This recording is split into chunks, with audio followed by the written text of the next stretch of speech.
What's up, podcast fam? I can't wait for you to hear this episode with Michael Brody-Waite. He is the man behind the viral TED Talk, Great Leaders Do What Drug Addicts Do. Recovering addict, but talks about rigorous authenticity that is so important in life and in business and for entrepreneurs, as we all have been in scenarios where we've hidden behind a mask. So super cool podcast, great guy, insanely valuable and applicable context that's going to come from this podcast. So I'm super excited for you to watch or listen. Check it out. All right, Michael. Hey, thank you for being on the Napkin Game Plan. Super psyched that you're on. So we found you through your TED Talk, which has over 1 million views. Yep. And the title of that TED Talk was "Great Leaders Live Like Drug Addicts: How to Lead Your Life." Or no, I'm sorry. How to lead like your life depends on it. Which obviously the drug addict part in running a business like a drug addict caught my attention and my team's attention. So you have over 1 million views on that TED Talk. Congratulations. It's pretty phenomenal. Thanks. But give us a quick introduction and then kind of your origin story. Yeah, man. And thanks for having me on. So originally from California, I grew up in a life that was not particularly traumatic in any way, but addiction runs in my family. And when I was in college, I went from curious around alcohol and drugs to becoming full-blown addicted to alcohol and drugs. Okay. So I left college, or they kicked me out of college. I didn't just choose to leave. And I went to rehab out in California, a place called Betty Ford.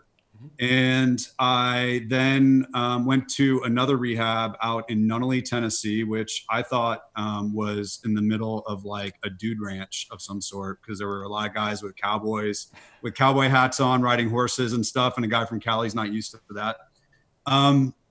So I learned about recovery there, and I chose to stay. It was about an hour and a half from Nashville, Tennessee, and I chose to stay in Nashville, Tennessee.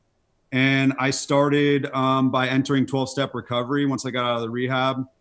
So my clean date, September 1st, 2002.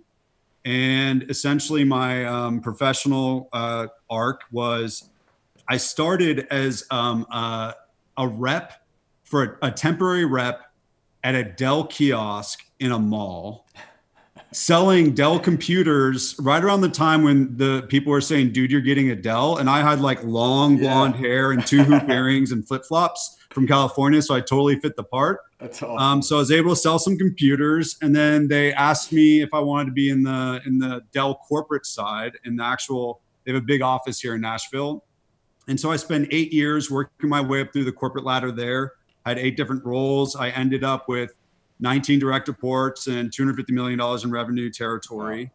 Wow. And then at the height of the recession, I thought it'd be a great idea to leave my cushy job. And even though almost at the age of 30, I'm grateful to be clean, I'm grateful to be alive, I'm grateful to have a job, I decided to risk it all. Wow. And me and my partner, we co-found an online software as a service company called InQuicker.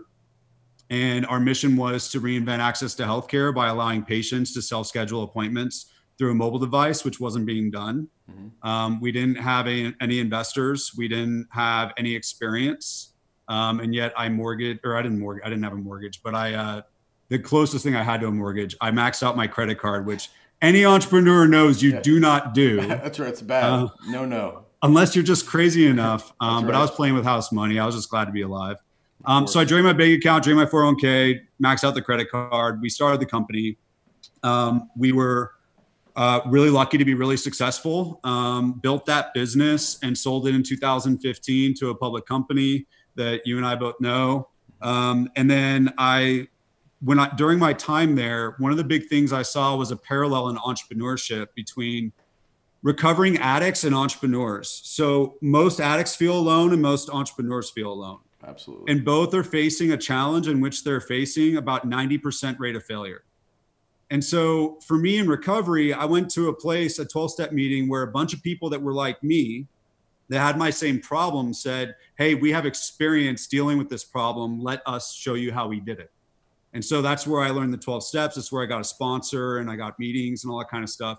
So when I was at the beginning of my business and I knew we were just successful enough where I was going to completely wreck it because I had no idea how to be a CEO, I started looking for the equivalent of a 12-step fellowship for entrepreneurs. And we had a nonprofit that started here in Nashville called the Nashville Entrepreneur Center that I was one of the first entrepreneurs it helped. And they essentially gave me the equivalent. And that became a real focus point for me. And so after I sold my company, they were actually looking for a new CEO. And so I went and I became the first CEO of that nonprofit that had actually been served by the mission. And I had a different perspective because I was looking at it through the lens of recovery from drug addiction and how the similarities were so significant. In entrepreneurship, people talk a lot about venture capital and accelerators and all this other kind of stuff. And I'm not saying that stuff isn't valuable and important, but there's a two-dimensional narrative around what entrepreneurship looks like and what the resources are available for entrepreneurs. And so we were serving 700 entrepreneurs a year. By the time I left, we were serving 2,000, and it's the front door to the Nashville entrepreneurship ecosystem. And in my time there, I realized that there was something at the intersection of recovery from drug addiction and entrepreneurship and being a leader. And that's when I did my TED Talk, because I realized, and the way the name of the book, Great Leaders Live Like Drug Addicts, but the name of the TED Talk is Great Leaders Do What Drug Addicts Do. And the way I came up with that title is someone's like, so what are you trying to accomplish? And I was getting really frustrated because I couldn't explain everything. I was like, dude, I just think great leaders should do what drug addicts do. And they're like, that's the title. And I'm like, really? That's the title? They're like, yeah. And so it's all about how I personally believe, and I'll stop talking after this, but I personally believe that leaders believe they have to hide behind a mask in order to be successful. They have to hide parts of their true selves. And up until 20 years ago, that was actually true. But a lot has changed in our world and in business to actually allow authenticity to be a competitive advantage. But we use authenticity as a buzzword and transactionally. And so what I did was I took everything I learned in a 12-step program and everything I learned in all these different leadership roles, and I created a mask-free program so that leaders are able to systematically and consistently lead themselves without a mask. And really, at the end of the day, all it is telling them to do what addicts do in recovery, because it's really interesting. Leaders are wearing masks, they're hiding themselves. Addicts are experts at wearing masks. And to get clean, you have to be an expert at removing it. And so actually, all the recovering addicts out there right now have the secret sauce for how to be a great leader. And I'm just trying to bring that story to light. I love that. So what does it mean when an entrepreneur removes the mask? What does that look like? So the three principles that I talk about that really form the mask-free program. So it's practice rigorous authenticity, surrender the outcome, and do uncomfortable work. And so what it looks like, so practice rigorous authenticity. So authenticity is being true to yourself in word or action. And I think a lot of us can point back to that time 2 years ago when we kept it real. But when the customer's on the line, when the marriage is on the line, when everything's on the line, it's really easy to slip behind that mask for protection and tell a white lie or spin the truth a little bit. So to me, it's one thing to be authentic. A lot of people talk about authenticity. The reason that we talk about authentic leadership and the reason that no politician has ever answered a question with, I don't know, is because nobody knows how to practice rigorous authenticity. Yeah. That means strictly applying it, no matter the stakes, no matter the consequences, and making it a point to practice it every single day. And for me, for an entrepreneur, that can look like you're in a meeting with a venture capitalist and they ask you a question. Instead of BSing them, you say, I don't know the answer to that question. Yeah. With a customer who asks you, have you done this before? Being able to say, no, I haven't. But here's why I'm confident I can do it. Here's why you can be confident. Or like when I was CEO of my company and I didn't know how to run it, and I realized that I was going to wreck this thing because I was like a kid in a suit. I was so scared to tell my team that I didn't know how to be a CEO, because I was like, oh, the CEO is supposed to have all the answers. You're not supposed to admit weakness. You're not supposed to admit fear and insecurity. I went to my team and told them, and they're the ones that helped me find the Nashville Entrepreneur Center. So for entrepreneurs, I think we need to front. You're punching me in the stomach right now. Well, we think we need to front because we're scared that we won't be successful. But the truth is that people are looking for who's real, and they're going to connect with who's real on a human level, and that transcends business, and that actually gives you a competitive advantage. No, I absolutely love it. So I was going to ask, like, what does that look when leading a team? And you answered that, because that's something I've struggled with as an entrepreneur, and last year was big on that. Like, business was great. Last year we plateau a little bit, and now I gotta go, oh man, I'm not the best at the operational. I'm definitely the visionary. I'm not the in the trenches. This is how we get it done. This is what we need to do. Someone else is better at overseeing the step by step. And I struggle with that hard as an entrepreneur. And things started to turn when I went to my team and said, look, okay, we're bringing this person in to run operations because I'm not a great leader in this facet of the business. I'm a great leader of knowing where we need to go and seeing the vision and how to get there. Someone else needs to follow the steps. So, I mean, I think most entrepreneurs have fallen into that space where it's really easy to put on a mask of everything's great, profitability's good, cash flow's great. You mentioned marriage. That's the first thing to suffer with an entrepreneur is the relationships outside. You become so much better at communicating with your employees than you do with your spouse or your significant other or your kids. And that's, a big curve. And to be able to go home and act like everything's great when it's Wednesday and payroll might not happen on Friday, but everything's great. Yeah, we could take that vacation. Yeah, we go ahead, buy that purse. It's living. I love what you said, just taking that mask off, because I think that, you mentioned earlier, entrepreneurship is such a lonely place, and it can be great. And it can be the ultimate freedom, but it can be the ultimate trap as well. And take me backwards a little bit. What was the lowest of low 18 years ago when that was your sober date? What was that like? Yeah. So we have a saying in recovery that your bottom is when you stop digging. So everybody's got a different bottom. I have a friend that never lost a job or anything like that. And then we see the horror stories. But for me, I had been kicked out of school. I'd been fired from my job. I'd been kicked out of my house. My car had been repossessed. But I wasn't sleeping on the street because my buddy was letting me stay at his house, his apartment. And I was like the most unwelcome, overstayed guest in the history of people that crashed on someone's couch, because I was there for 3 months, and he would go to work during the day and I would steal from him. And then I would drink his alcohol, eat his food. And so for me, the bottom was I went to breakfast with my dad every couple weeks, and he would take me to Denny's. I don't know why I remember that. And we would eat, and he would say he just wanted to see me, but I knew he wanted to know that his son was still alive. And he would always offer to send me to rehab.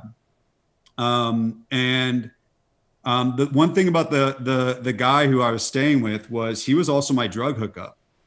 He was my using buddy and my drug hookup. And so I remember coming back to the apartment and telling him about how my dad had offered to go to rehab. And I thought he'd be like, no, man, you don't need that. You have a problem when the guy that's your drug hookup and your using buddy tells you that you should probably go to rehab. That's a problem. Yeah. And so that was one thing. And then at around the same time, I went to the doctor, and he told me that he didn't say it this way, but this is how I like to say it. The only thing higher than me was my liver enzymes. Wow. And he asked me how many cigarettes I smoked, and I said I didn't. And he said, then why is your fingernail stained yellow? And I was like, well, actually I smoke 2 packs a day, and I smoke anything that I can actually put in a pipe. And I started throwing up blood. I couldn't fit into my clothes. My body was a wreck. And I always tell this story that just symbolizes where I was. One night I'm on Venice Beach. It's 2 a.m. I'm drunk and high, stumbling around, looking to get higher. And I find myself in this triangle with a homeless man on my left and a prostitute on my right. And each one of us are wearing a mask, trying to get what we want. Mm-hmm. I want the homeless man's blunt. He wants a prostitute, and she wants me to be her last customer.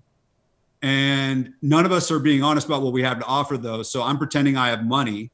He's pretending he has more drugs, and she's pretending she's not trying to attempt a business transaction. And we're all isolated on Venice Beach, drunk and high, strangers trying to hustle each other and not being real. No one's talking about, anything that makes us human, right? Nobody's talking about I'm in a lot of pain right now. It's so isolating. And so that night, nothing terrible happened. Like, I'm not going to say I got locked up, like none of that stuff, but it's a symbol for me of what my life had become. And it's the story I always think of that kind of represents that bottom. And for me, I just ran out of options because my buddy was going to kick me out. So I took rehab as a way of just having shelter. Okay. I didn't know that it was going to be the thing that changed my life. Wow. That's it. It's a good, it's not an analogy, but that triangle is, we all find us, maybe not in that type of scenario, but in situations like that where we're wearing a mask to try to have a transaction. Or dude, if you're an entrepreneur, you got an investor and your customer, your employee and your customer. We got these triangles. We got your family and your customer. We got these triangles all over the place. And it's the thing is that everybody hides their true self because they think it's going to make them more successful. But in the last 20 years, everything has changed. Our global economy is completely connected through technology. And so now human connection's at an all-time low. And we've transitioned from a manufacturing economy to a services economy where human connection becomes 10 times more important. So from a business perspective, in the last 20 years, we're at this intersection where if you can just push past that discomfort and be a real human, even though you'll be communicating a weakness or you don't know whatever, you're going to connect with the human that's inside the professional sitting across from you. And you're going to be able to build a level of connection in a relationship business that's going to be able to make you more successful. Yeah. But it's so freaking scary that most people don't know how to do it. They just don't know how. They want to, you're exactly but they're too scared. Well, that's interesting. So do you think that social media has made it easier to be authentic or easier to hide behind a mask? I think it makes it easier to hide behind a mask. I think I'm not saying that people aren't authentic online, but I think that when you aren't looking an actual human in the eye, it is a lot easier to create a story around who you are, just the same way it is with a stranger versus like your mom or your dad or your spouse. And I think that if you look at how we're now communicating through technology, one other interesting trend is we are working virtually far more than we ever have through distributed working. And that means that we end up communicating more through technology than face-to-face. People can be authentic digitally, totally, but it's so easy to hide because it takes a lot of work to represent all of the spaces in between the awesome breakfast and the wonderful trip. Right. Yeah. No, it takes a lot of work to represent all of that. That's right. 100%. Now, so I agree with you, but I also think that it's shed light on like who you are online has to map to who you are when you get that face-to-face. So it also is shining a lens on sniffing out who's wearing the mask and who's not wearing the mask. 100%. So I think it can fall both ways. And it's all right. So technology. Let's then go back. Rehab. You talk about in your TED Talk the first job you got at a Sam Goody, which it's funny you said if anyone remembers what a CD was, that's where that was. I think you said Spotify. That was the brick and mortar Spotify. 18 years ago, and you're dead on with that. So you get this hourly job at a Sam Goody. How does that lead you to corporate America, to entrepreneurship? Like most people probably aren't going to have a Sam Goody story in their entrepreneurial journey. Great question. So for me, I had 5 business days to get a job or I was going to get kicked out of my halfway house. So I just grabbed whatever I could. Although when I go do speaking engagements, I'll throw up the Sam Goody slide, and depending on the age of the audience, they literally are completely baffled as to what that is. Makes sense. All right. And I'm like, okay, so to get music, you used to have to actually go in on a Tuesday and buy this physical disc. There was an actual album drop. Yes. And it's confusing because we call them record stores, but when I was growing up, they sold CDs, but whatever. So for me, without rehashing the story, to get that job, I had to make a decision on whether or not I told the manager the truth about why I needed a job and what my background was. And in working the principles that are in my TED Talk and in my book, and then I learned in recovery, I was able to tell them the truth and I got the job. And so was that the first time that you removed the mask? Yes. So it was so literally like I get out of rehab and I have 5 business days to get a job. So I'm in a halfway house with a bunch of recovering addicts. So my only real time in the real world is in the Sam Goody job interview. So I'm not only in the real world, I'm in a job interview where if I don't get the job, I get kicked out of the halfway house and I have nowhere to live. Yeah. So, and my sponsor tells me, he says, practice rigorous authenticity, surrender the outcome, and do uncomfortable work. And I'm like, but this is going to absolutely make it so that I don't get the job. And now I'll be out on the street. Right. And he's like, this isn't about whether you get the job. It's about whether you practice these principles no matter what. Yeah. And so I did. I told the guy I just gotten out of rehab, and the reason I didn't have any job history for the last 3 years is because I was using, and he still gave it to me. And that destroyed the belief in my mind that I had to hide. And I was really lucky because I had a sponsor that told me, I'm not a religious guy, but recovery made me spiritual. He said, anything true in God's world anywhere is true everywhere. And so that's what gave me the courage to be transparent about me being a recovering addict in that environment. And so when I had that job, I also was doing on the weekends the temporary rep at the kiosk in the mall for Dell Computer, because all I did was work because I had debt and go to meetings. Like that's all I did. Just Which like probably recovery helped you stay sober, right? Keeping busy. Yeah, absolutely. I mean, I would say that sometimes there's this incorrect notion that being busy helps someone stay sober or clean. It doesn't. What helps them stay clean is if they work their program, but it doesn't hurt if they're managing their responsibilities, right? And like I had debt and I had to pay stuff off. And so, and I had a lot of free time. When you're no longer pursuing drugs and alcohol at any cost and using them 10 to 12 hours, you find that you have free time on your hands. Yeah, it's a lot of time in the day then. Yeah, and then you actually have money to buy a sandwich, which is really nice. Like it's so it was when I was working both those jobs that I found out about the corporate opportunity for Dell.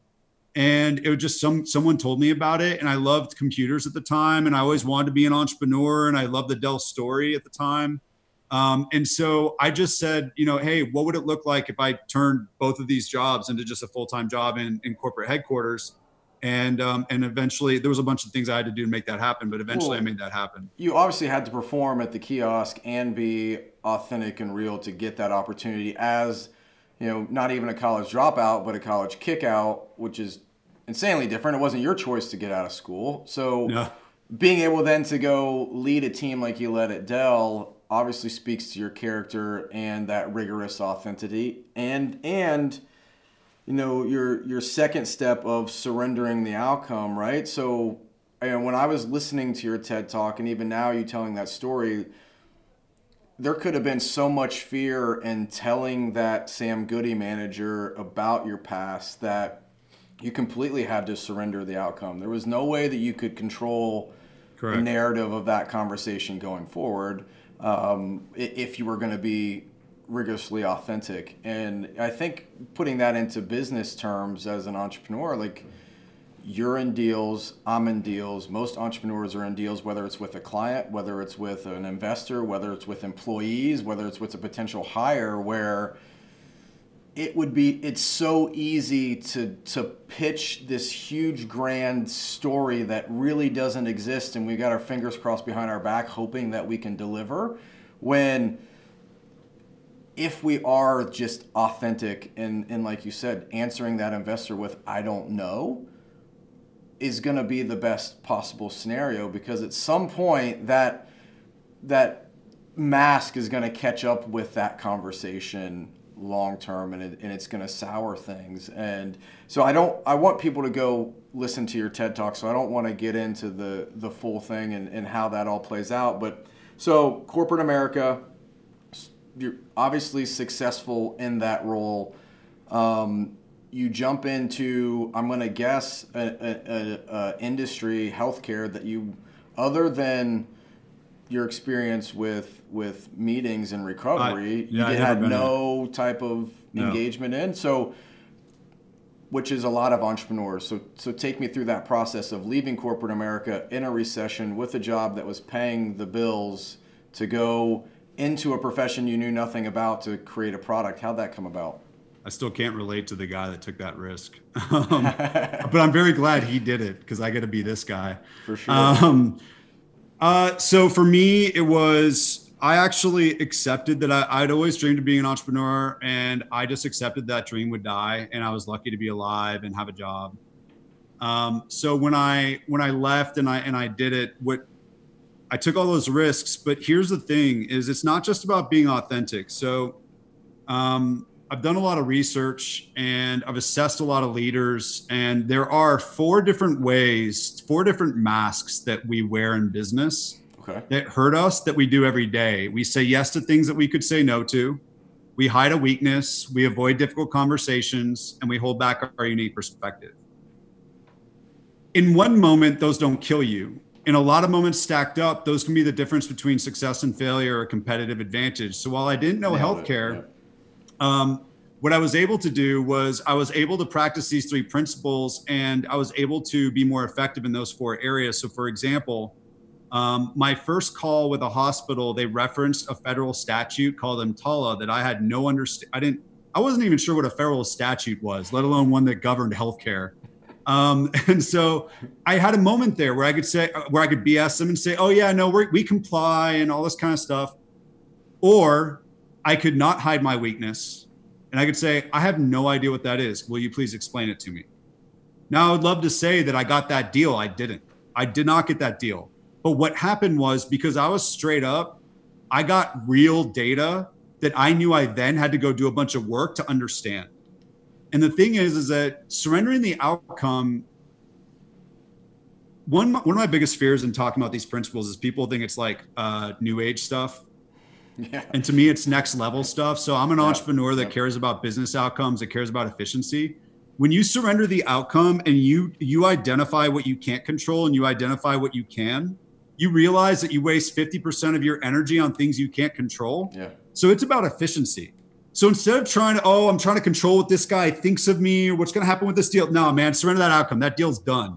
I can't control that. I don't know what the heck EMTALA is. I can't control whether I get online and do some research. Right. And I can't control whether I don't try to present like this false facade and I call a bunch of people and say, hey, can you educate me on this topic?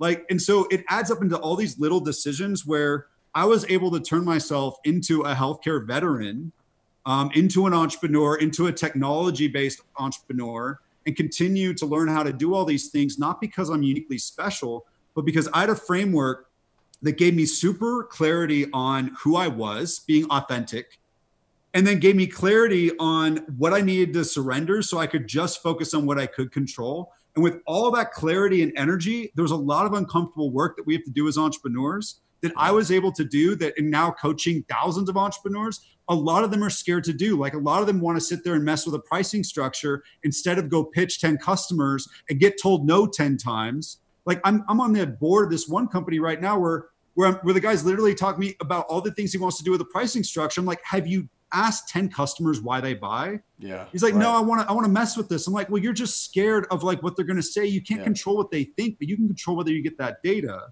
That's right. And so to me, it was like literally being a recovering addict, using these 3 principles, not hiding my weaknesses, not being scared to say no, not being scared of difficult conversations, willing to represent my unique perspective, that allowed me to turn myself into an entrepreneur. Just doing literally what drug addicts do to recover. Like I'm not special in that regard. There's millions of people doing exactly what I was doing. I'm just looking at it through the lens of leadership and entrepreneurship.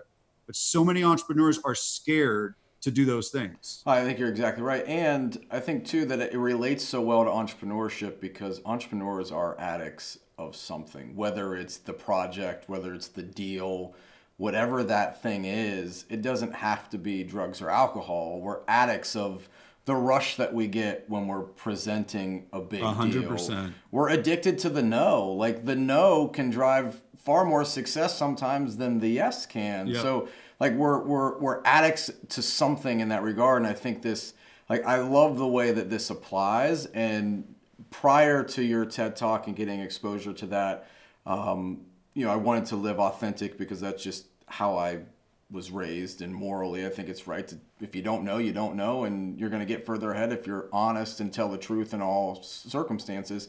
But to see it applied in these three steps and through the lens that you bring, I think is insanely relatable to entrepreneurs.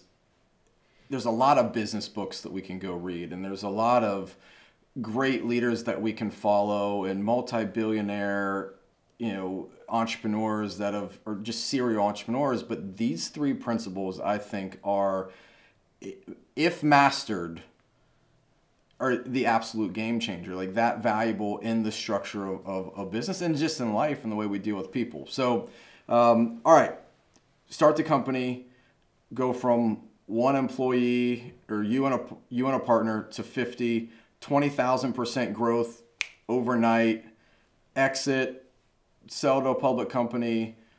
What are you doing today? Well, you became CEO of the entrepreneur group in Nashville. Center. Yep. And I saw left that at the end of last year. Yep. Now what's next? What are you doing today? So I'm on a mission to teach the world how to live mask free. And the way I'm going to do that is by teaching the leaders of this world how to live like drug addicts. And specifically, the reason I say that and not recovering addicts is you can choose whether you're in active addiction. So as a leader, you can choose the old model of lying and hiding, or you can be like a recovering addict and you can choose a new model of actually practicing rigorous authenticity. And I want to teach leaders and companies how to. So I've been really fortunate since I started doing this. I've worked with Google and Dell, other large companies, startups that are rapidly growing. And the really interesting thing is that, like, as a speaker and an author, I'm supposed to like tailor my message to an audience, but they all struggle with this stuff. Mm-hmm. Whether it's the CEO, the executive, the manager, everybody's got a reason that they think they have to hide their true selves. Mm-hmm. And then a lot of people have this misconception that authenticity is like this nice to have self-helpy thing. And so the way I'm teaching the world to live mask free is I'm helping leaders appreciate that through our research, we've identified that people waste 25% of their time on their mask. Okay. So, and Harvard Business Review says time now is the most scarce resource inside companies. So literally your most scarce resource is being peddled away, hiding, when all of us want to be authentic anyhow. So I'm trying to connect concrete business outcomes to something that's just good for us. But we need the leaders of this world to see how that connects to their business strategies in order to make it safe for their employees, and they need to go first. So I'm out there and I'm basically doing speaking. I'm doing workshops. My book comes out May 5th. I'm doing my podcast. And all of this is teaching these three principles and the specific program that I put together that's modeled off of the 12-step program to allow you to go from, oh, those are three really great principles, to literally a 28-day process that you can do every 28 days that distills all this stuff down to 1 minute a day. 1 minute a day. Wow, like you take one action to 1 minute a day. And it's like basically at a high level, it's these three principles. I have this whole system and it teaches you how to create these tools. And these tools allow you to do something for 1 minute a day that teaches you how to live mask free. And then over time, the people that have gone through this, they're seeing that they're reclaiming time. They're having better connections with the people around them, and they're able to actually practice true leadership by not obscuring their unique perspective, whatever that is. And so I'm just working with anyone and everybody to be able to try to teach them how to do this. My long-term goal, though, one of my heroes is Bill Wilson, the founder of AA. Mm-hmm. There's a lot of personal brand people out there building like a way of doing things, and it's all built around them. I don't really give a crap about me. I understand I need to carry the message. I'm building a mask-free program that has the system and a sponsor and a society, and I'm building the tools to make it self-sustaining so that anybody can get this benefit without me being involved. And so I won't rest until inside of every company, there's a mask-free society. I won't rest until in every community there's a mask-free society. And unfortunately, I'll probably have to die before I fully see all of that. Before so I won't technically rest. But I think JFK said this may not be done in our lifetime, but it's not a reason. That's not a good reason not to start. I love it. So I want to ask you another question. You said that people want to live authentic, mask-free, authentic lives. Do you really believe that? I think that deep down people want to. I think that they believe that the things that they want. I don't think anybody wakes up and says, I want to hide who I am. Okay. One of the biggest things I've identified is we only wear masks when another human being is involved. That makes sense. So, okay, yeah. So we have to be, even if it's like through social media or online, right? It's the eyeballs online. So I don't think on our own we want to be inauthentic. I think what happens is we're scared we're not going to get what we want or need. And then we start wearing the mask in order to get what we want or need. And because it's common, it actually becomes the way that you get what you want and need. Just and so normal. Right. All the leaders are doing it. You got to do it too, right? We learned it as kids, right? Yeah. We learn what we need to say to get out of a situation, and what we need to say to get what we want. It's inherently built in us as humans. So I fully agree that we want to live authentic, but I wanted to feel kind of where you were coming from with I don't that. think we identify with that, though. I don't think we go, oh, I want to, because what we do is we imagine the incredible vulnerability and risk. But I'm saying, what if that vulnerability and risk was the battle and you could actually win the war? I love it. I love it. All right, one more question, because the way that I dress is part of my brand. I'm in a profession of suit and tie and cufflinks, and I wear blinged out clothes and jeans with holes in them and earrings. In your TED Talk, you wore sandals. Yeah. Why did you wear sandals in your TED Talk? Which is awesome, man. But you have no idea how big these flip-flops were as a narrative before, during, and after the TED Talk.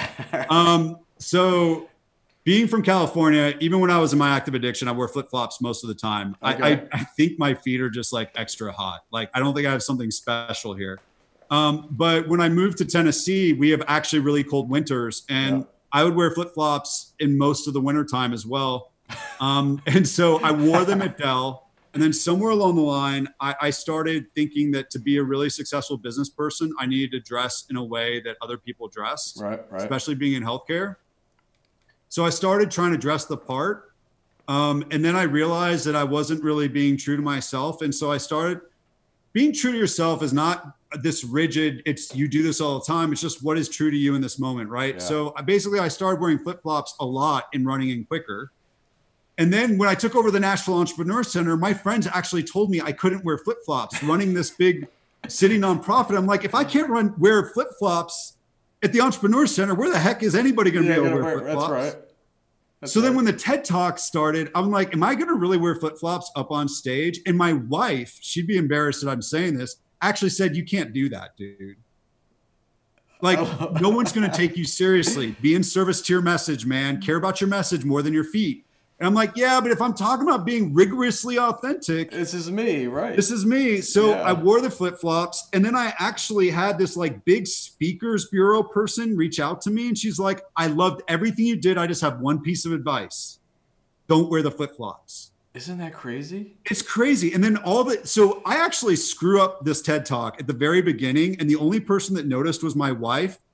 But in all the comments on YouTube, the biggest question is about my flip-flops. That's crazy. Okay. And so it's crazy that we zero in on these little things. What matters most is that we don't hold back our unique perspective. But for me now, as I get older, me being authentic is wearing shoes, because I go to speaking engagements and people are expecting me to wear flip-flops, and I show up with shoes and they're like, what are you doing? I'm like, dude, my feet hurt because I'm getting older.